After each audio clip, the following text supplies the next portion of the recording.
A key part of that is field mobility or field operations.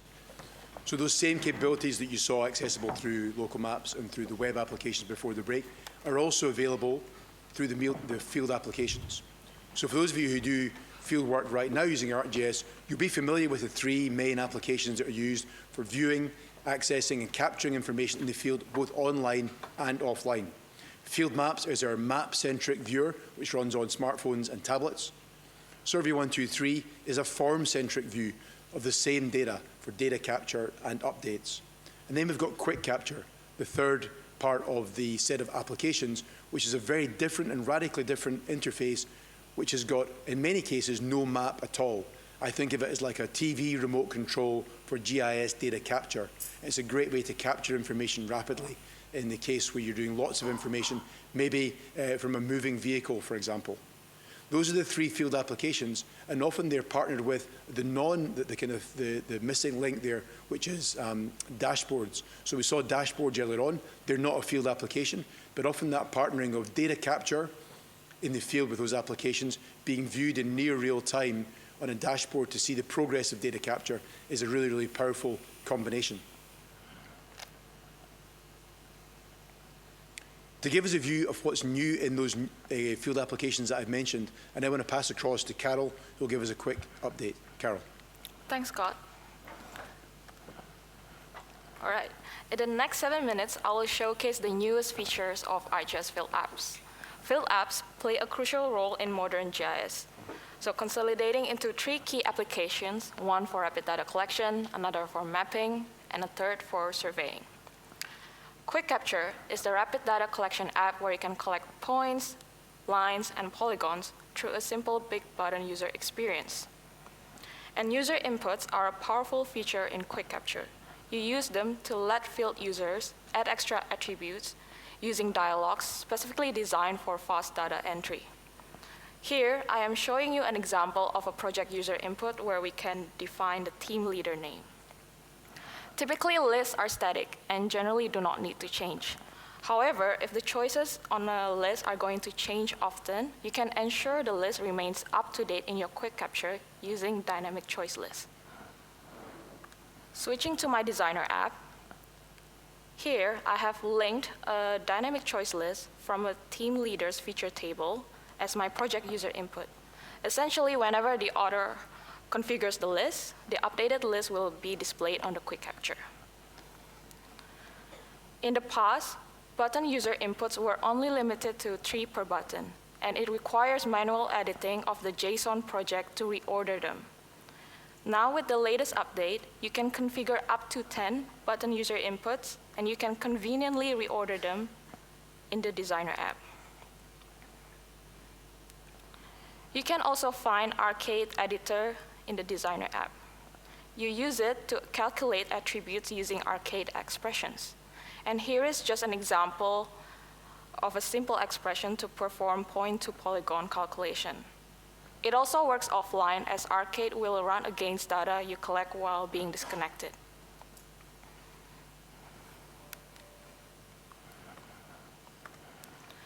Field maps, comprising the mobile app and designer apps, are essential tools for viewing maps, collecting data, and enhancing situational awareness in the field. Let's explore the newest features together. You can now incorporate an info element onto your form. This one provides users to access read-only text box.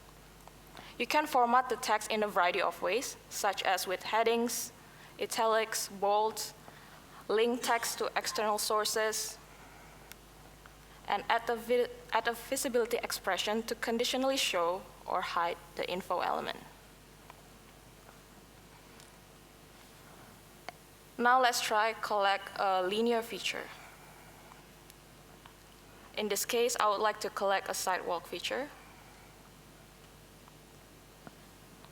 When collecting a linear feature, the cumulative length will be displayed, meaning it includes the proposed segment as well as the existing segments you've collected before.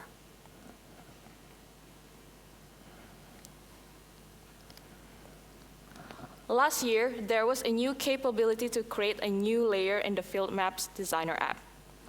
With the February update, there's advanced settings that allows you to choose a coordinate system. This is important for high accuracy data collection projects where you need to store data in a local projected coordinate system. You can also enable M values to support linear referencing capabilities. The latest update includes support for managing lists in forms. You can now add a CSV file to either add or replace your existing list of values. Here I am adding a CSV list of local councils in New Zealand.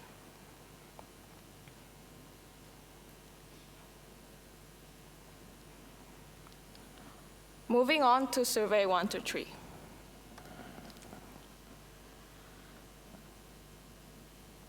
I have created a community engagement survey focused on enhancing urban green spaces and playgrounds. Leveraging the latest features like Gen AI and implementing feasibility rules in bulk, the process was streamlined, taking only minutes to create this survey. You can find the new Gen AI feature in the Survey 123 web designer. This one enables you to create survey designs through a conversational interaction. So this chatbot assisted me by giving me a set of questions that was adjustable based on my preferences. Once satisfied, I simply click Generate to transfer the survey design from the chatbot to the web designer. You can now also copy feasibility rules in bulk in the web designer. So let's say, for example, I want the respondent to take on this specific question before any other questions in the form is shown. Create the feasibility rule once and apply it in bulk to multiple questions.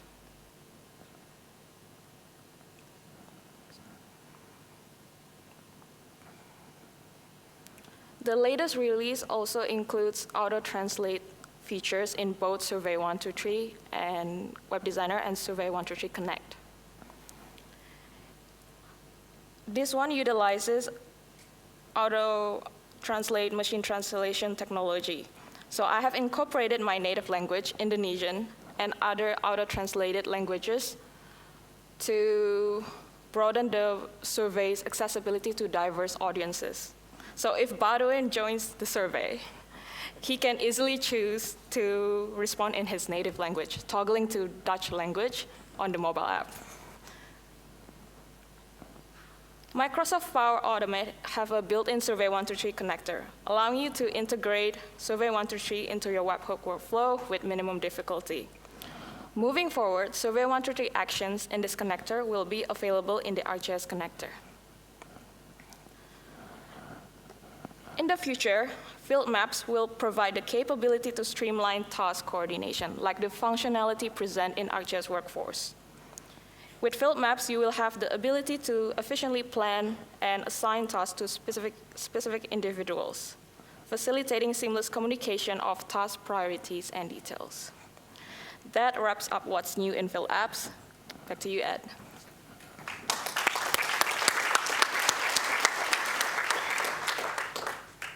Thank you, Carol. There was a lot of screens there to flick between, so nice job. So the beta opportunities for tasking in field maps will be online this year.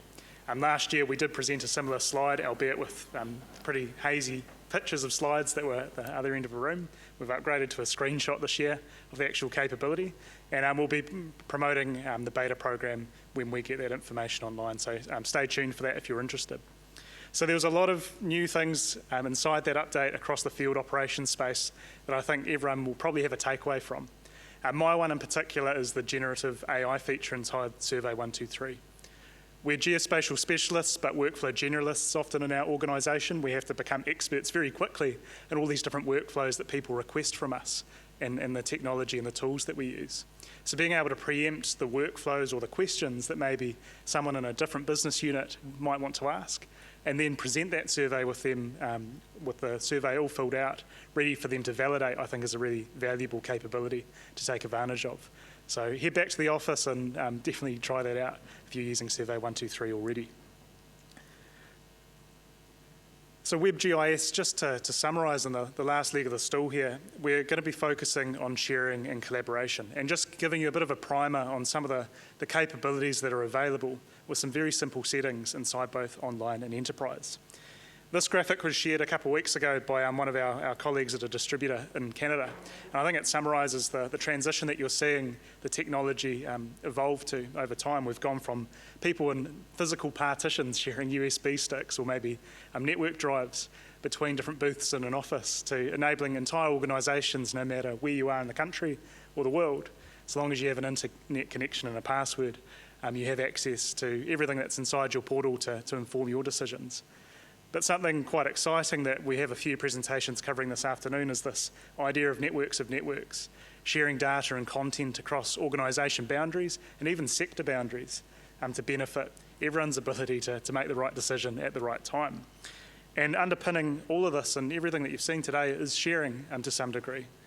And so we're just going to give you a bit of a primer on, and this is a graphic that the team put their heads together and had a bit of a think tank around, which breaks down some of the mysteries of sharing and puts it into a really easy framework, hopefully for you to understand further, but also provide a resource to take back to your organisation to demystify it for those who maybe still can't get their head around groups and sharing and collaboration.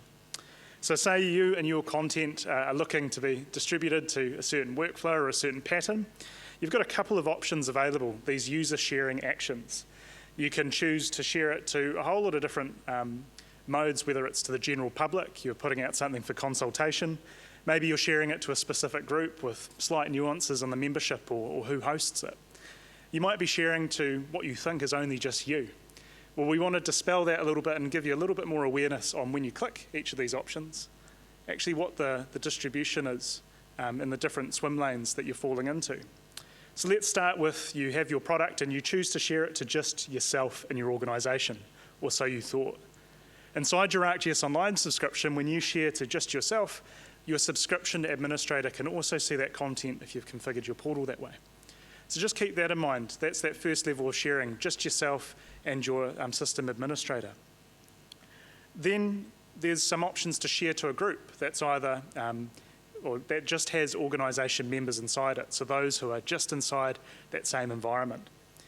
This is that selected subset of your organisation that you're sharing to, but at the same time, you can also choose to share to everyone in your organisation if it's a really important reference layer, like locations of certain assets that everyone needs to know inside your organisation. So you've got two swim lanes already that you can choose between, yourself and your admin, and then also your organisation or a selected few.